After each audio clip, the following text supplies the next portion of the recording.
Phần 1. Bán kết World Cup 2026, cuộc đối đầu giữa hai triết lý bóng đá. Có một thống kê rất đáng chú ý trước khi trận bán kết đầu tiên diễn ra. Một đội đang sở hữu hàng công bùng nổ nhất giải đấu, đội còn lại là tập thể phòng ngự hiệu quả bậc nhất. Khi sức mạnh tấn công đối đầu với nghệ thuật kiểm soát thế trận, câu hỏi không còn là đội nào mạnh hơn mà là triết lý nào sẽ chiến thắng. World Cup 2026 đang tiến đến giai đoạn quyết định. 6 trận đấu đã ở lại phía sau mỗi đội tuyển. Chỉ còn 4 cái tên xuất sắc nhất đứng trước cánh cửa bước vào trận chung kết. Và cuộc đối đầu giữa Pháp và Tây Ban Nha được xem như trận chung kết sớm của giải đấu. Nếu nhìn vào bảng thống kê đơn thuần, người hâm mộ sẽ thấy hai hình ảnh hoàn toàn đối lập. Pháp là đội bóng biết cách kết liễu đối thủ chỉ trong vài khoảnh khắc. Họ không cần kiểm soát bóng quá nhiều. Họ cũng không nhất thiết phải tạo ra hàng chục cơ hội. Nhưng mỗi lần tăng tốc, khung thành đối phương đều bị đặt trong tình trạng báo động. Ở chiều ngược lại, Tây Ban Nha không tìm kiếm chiến thắng bằng sự bùng nổ tức thời. Họ xây dựng lợi thế từng chút một. Mỗi đường chuyền đều phục vụ cho mục tiêu kéo giãn hệ thống phòng ngự đối phương. Mỗi pha di chuyển đều được tính toán để tạo ra khoảng trống cho đồng đội. Đó là thứ bóng đá đòi hỏi tính tổ chức gần như tuyệt đối. Chính vì vậy, trận bán kết này không chỉ là cuộc đấu của các ngôi sao. Đây còn là màn so tài giữa hai trường phái chiến thuật hàng đầu của bóng đá hiện đại. Một bên ưu tiên tốc độ, chuyển trạng thái và khả năng khai thác khoảng trống sau lưng hàng thủ. Bên còn lại kiểm soát nhịp độ, chiếm lĩnh không gian và buộc đối thủ phải di chuyển theo ý mình. Điều thú vị là cả hai đều đang thành công theo những cách hoàn toàn khác nhau. Pháp tiến vào bán kết nhờ hiệu quả đáng kinh ngạc trong các tình huống chuyển đổi trạng thái.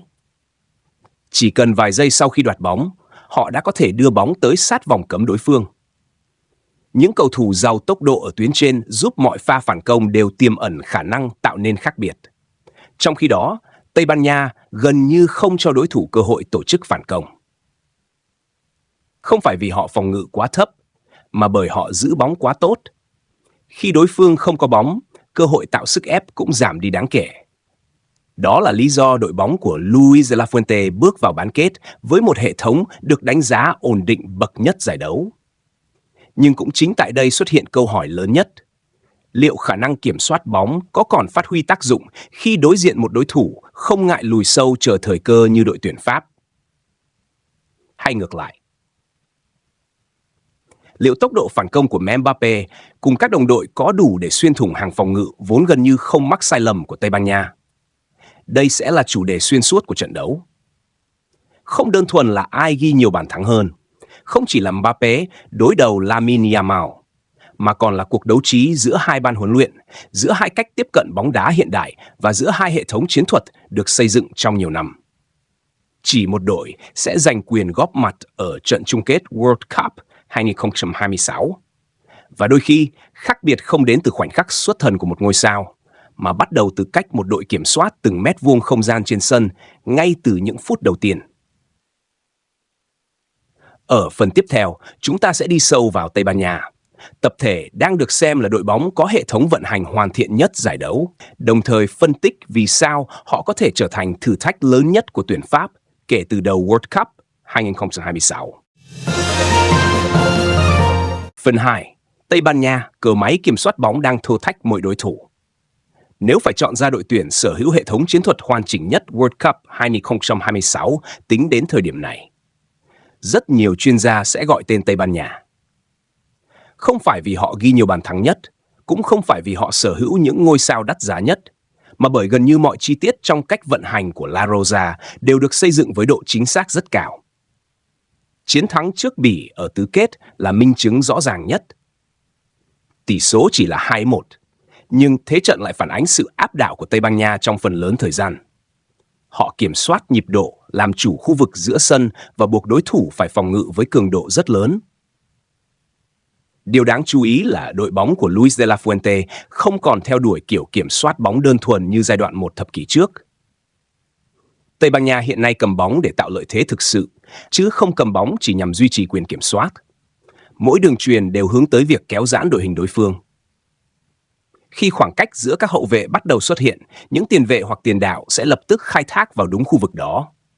Đó là nguyên lý cơ bản của bóng đá vị trí hiện đại. Quan sát kỹ, người xem sẽ thấy Tây Ban Nha hiếm khi đưa bóng lên quá nhanh. Họ sẵn sàng chuyền ngang nhiều lần nếu điều đó khiến hàng thủ đối phương dịch chuyển thêm vài mét. Và chỉ cần một cầu thủ mất vị trí, đòn đánh quyết định sẽ xuất hiện gần như ngay lập tức. Chính sự kiên nhẫn ấy khiến rất nhiều đội tuyển rơi vào trạng thái mất tập trung. Họ phải liên tục di chuyển, liên tục bọc lót và liên tục đưa ra quyết định. Đến một thời điểm, sai lầm gần như là điều không thể tránh khỏi. Một yếu tố khác giúp Tây Ban Nha duy trì sự ổn định chính là khả năng gây áp lực ngay sau khi mất bóng. Thay vì lùi sâu phòng ngự, họ tổ chức pressing trong vài giây đầu tiên để đoạt lại quyền kiểm soát. Điều này khiến đối phương rất khó triển khai phản công với tốc độ cao. Đó cũng là lý do hàng phòng ngự Tây Ban Nha không thường xuyên phải đối mặt với những tình huống 1-1 nguy hiểm. Họ bảo vệ khung thành ngay từ khu vực giữa sân thay vì chờ đối thủ tiến sát vòng cấm. Tất nhiên, không có hệ thống nào hoàn hảo tuyệt đối. Bàn thua trước Bỉ đã chỉ ra một điểm mà Tây Ban Nha vẫn cần cải thiện. Khi đối phương đưa bóng ra biên và thực hiện những quả tạt có chất lượng, khả năng tranh chấp trên không của La Rosa đôi lúc chưa thực sự chắc chắn. Đây sẽ là điều ban huấn luyện Pháp nghiên cứu rất kỹ. Tuy nhiên, nhìn tổng thể, đó vẫn chỉ là một khoảnh khắc hiếm hoi trong hành trình gần như hoàn hảo của đội bóng áo đỏ. Một trong những điểm mạnh lớn nhất của Tây Ban Nha nằm ở chiều sâu đội hình. Những cầu thủ vào sân từ băng ghế dự bị không chỉ duy trì cường độ thi đấu, mà nhiều lần còn trực tiếp tạo ra bước ngoặt. Điều đó phản ánh chất lượng tập thể hơn là sự phụ thuộc vào một cá nhân. Đơn cử như Mikel Merino. Không phải lúc nào cũng đá chính, nhưng mỗi lần được trao cơ hội, tiền vệ này đều tạo ra dấu ấn rất rõ ràng bằng khả năng chọn vị trí, xâm nhập vòng cấm và dứt điểm đúng thời điểm. Đó là mẫu cầu thủ cực kỳ quan trọng trong bóng đá đỉnh cao. Không cần chạm bóng nhiều. Chỉ cần một tình huống xuất hiện đúng lúc là đủ để thay đổi cả trận đấu. Ở hai biên, Lamine Yamal tiếp tục là nguồn cảm hứng trong các pha tấn công. Dù số bàn thắng chưa phản ánh hết tầm ảnh hưởng, nhưng mỗi lần có bóng, cầu thủ trẻ này đều thu hút nhiều hậu vệ đối phương. Và chính điều đó mở ra khoảng trống cho các đồng đội khai thác. Điểm đặc biệt của Tây Ban Nha là họ không phụ thuộc hoàn toàn vào bất kỳ ngôi sao nào. Nếu Yamal bị khóa, vẫn còn những tiền vệ sẵn sàng dâng cao. Nếu trung lộ bị phong tỏa, bóng sẽ được luân chuyển sang hai cánh. Nếu các đường phối hợp ngắn không hiệu quả, họ sẵn sàng thay đổi nhịp độ bằng những pha chồng biên hoặc xâm nhập từ tuyến 2. Đó là một hệ thống luôn có phương án dự phòng. Và chính sự đa dạng ấy khiến việc phòng ngự trước Tây Ban Nha trở nên vô cùng khó khăn. Thế nhưng, phía trước, họ lại là đội tuyển có khả năng trừng phạt sai lầm nhanh nhất giải đấu. Đội bóng không cần cầm bóng quá nhiều, không cần tạo ra hàng chục cơ hội, nhưng chỉ cần một khoảnh khắc chuyển trạng thái, họ có thể biến toàn bộ ưu thế kiểm soát bóng của đối thủ trở nên vô nghĩa. Liệu hệ thống kiểm soát gần như hoàn hảo của Tây Ban Nha có đủ sức vô hiệu hóa tốc độ và sự bùng nổ của Mbappé cùng các đồng đội? Hay chính La Roja sẽ buộc tuyển Pháp phải chơi theo nhịp độ mà họ mong muốn? Đó sẽ là tâm điểm của phần tiếp theo, khi chúng ta phân tích chi tiết cách tuyển Pháp có thể phá vỡ cỗ máy kiểm soát bóng đáng sợ nhất World Cup 2026. Tốc độ, truyền trạng thái và khả năng kết liêu của một nhà vô địch. Nếu Tây Ban Nha được xem là đội tuyển kiểm soát trận đấu bằng hệ thống, thì đội tuyển Pháp lại đại diện cho một triết lý hoàn toàn khác. Họ không cần sở hữu bóng nhiều hơn đối thủ. Điều họ cần là những khoảnh khắc quyết định. Và khi cơ hội xuất hiện, gần như không có đội bóng nào tận dụng tốt hơn Les Bleus. Đó chính là điểm khác biệt lớn nhất giữa hai ứng viên hàng đầu cho chức vô địch World Cup 2026. Nhìn vào các trận đấu của Pháp từ đầu giải, người xem sẽ nhận ra một đặc điểm rất rõ ràng. Có những thời điểm họ chủ động nhường quyền kiểm soát bóng. Tuyến giữa lùi thấp hơn. Hai hậu vệ biên không dâng quá cao. Nhưng đó không phải dấu hiệu của sự lép vế, mà là một phần trong kế hoạch chiến thuật. Ban huấn luyện Pháp hiểu rằng càng kéo đối thủ lên cao, khoảng trống phía sau hàng phòng ngự sẽ càng lớn. Và đó chính là khu vực mà những cầu thủ giàu tốc độ như Mbappé hay Dembélé có thể phát huy tối đa phẩm chất.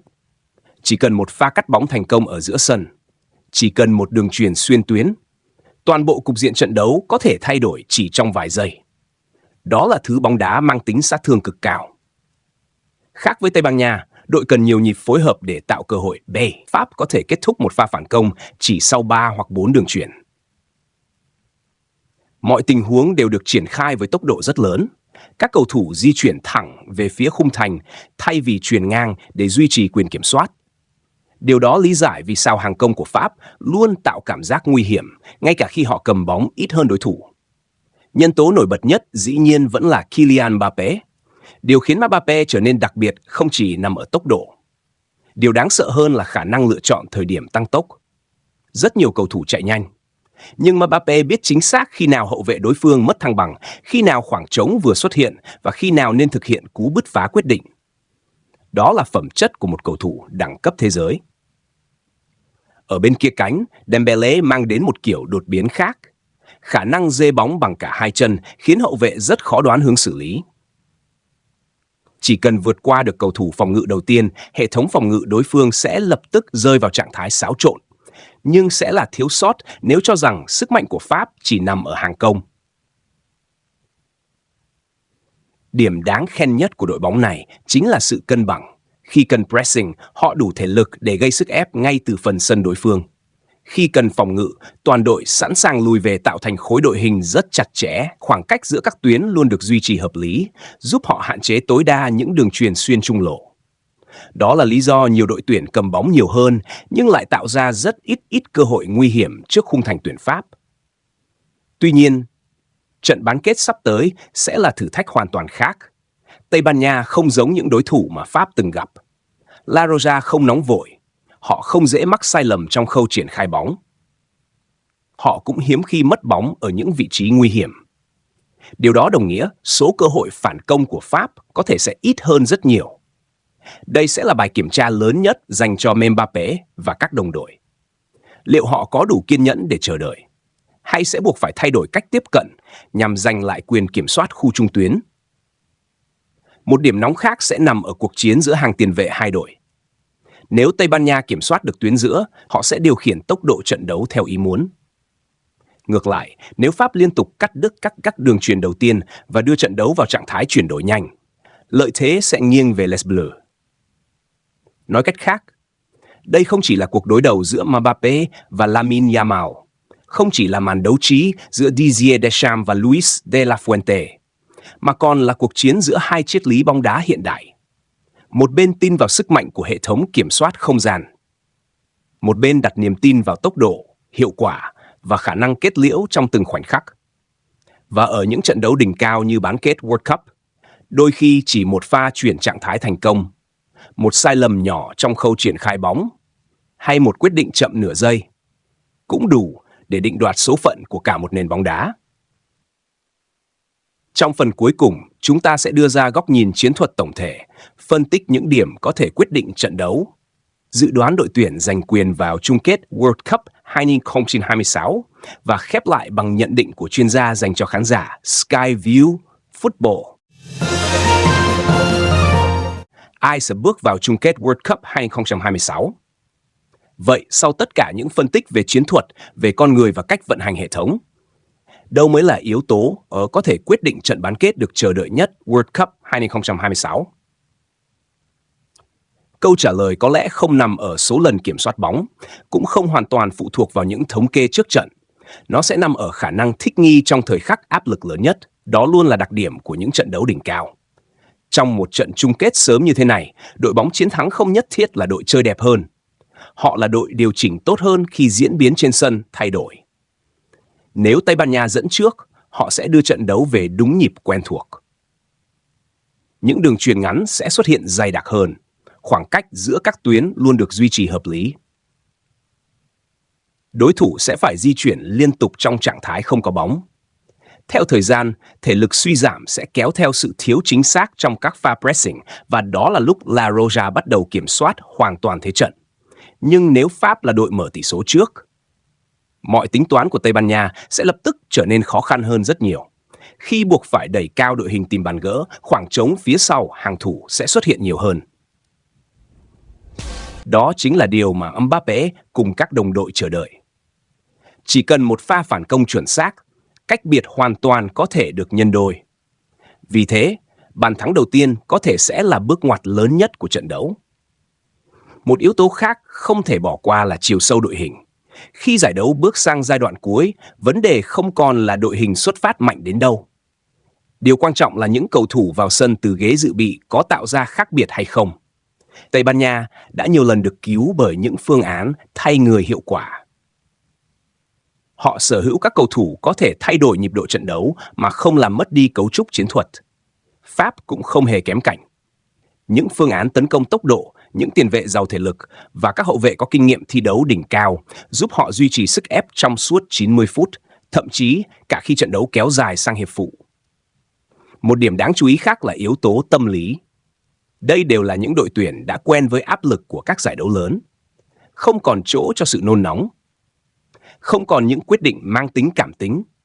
Sai lầm nếu xuất hiện sẽ đến từ áp lực chiến thuật, chứ không phải từ sự thiếu bản lĩnh. Đó chính là lý do người hâm mộ có quyền kỳ vọng vào một trận bán kết mang đẳng cấp rất cao. Không quá nhiều khoảng trống, không nhiều pha bóng ngẫu hứng, nhưng từng mét vuông trên sân sẽ là cuộc chiến về tư duy, về khả năng đọc trận đấu và về nghệ thuật khai thác sai số nhỏ nhất của đối thủ. Theo góc nhìn chuyên môn, đây nhiều khả năng sẽ không phải trận đấu có tỷ số cách biệt. Thế trận giằng co là kịch bản dễ xảy ra nhất. Tây Ban Nha sẽ cố gắng kéo nhịp độ xuống, kiểm soát bóng và hạn chế tối đa các pha chuyển đổi trạng thái. Trong khi đó, Pháp sẽ kiên nhẫn chờ đợi cơ hội phản công, tận dụng tốc độ của các mũi nhọn để tạo ra khoảnh khắc quyết định. Đội tuyển nào giữ được sự tập trung trong suốt 90 phút sẽ có lợi thế rất lớn. Bởi ở những trận cầu như thế này, chỉ một đường chuyền thiếu chính xác, một tình huống mất vị trí, hay một pha xử lý chậm nửa nhịp cũng đủ để khép lại giấc mơ vô địch.